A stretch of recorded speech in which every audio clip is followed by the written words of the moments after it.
Pero ang tanong, ito pag-usapan natin dagdag ka. Ustad, siyempre applicable to sa lahat ng panahon, basta naglalakbay ka, lahat yung duhur at asar, pagsamahin mo na, yung maghrib at isya, pagsamahin mo na, lahat ng apat, gawin mo ng dalawa, pwedeng jamut takdim at saka jamut takhir.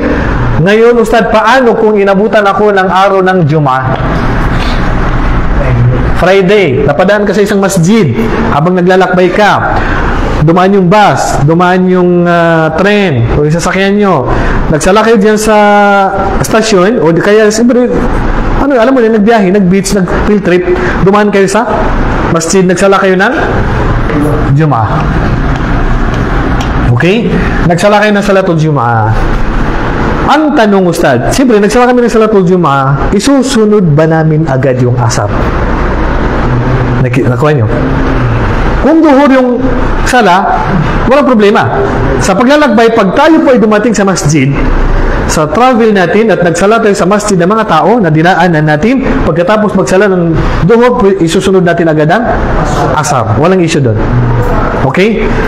Ang pag-uusapan natin dito, Ustad, hindi po duhur yung sala.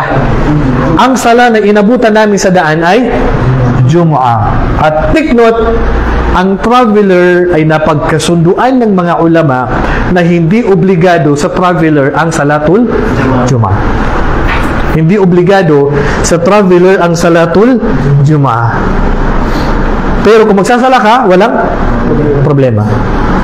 So, nandito ka na ngayon. Traveler ka, hindi obligado sa'yo.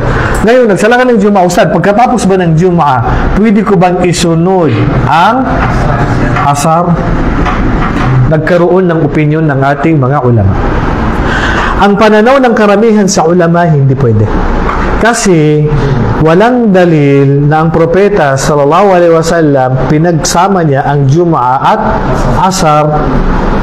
Hindi naman talaga gagawin ng propeta sallallahu alaihi wasallam kasi propeta hindi naman nag-Jum'ah sa travel.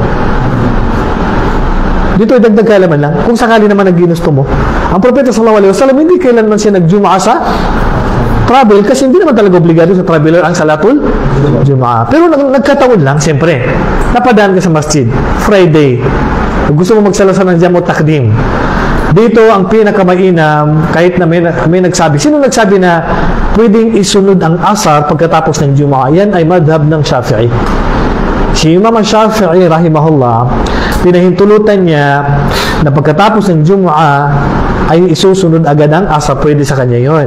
Pero may matibay siya bang dalil? Wala.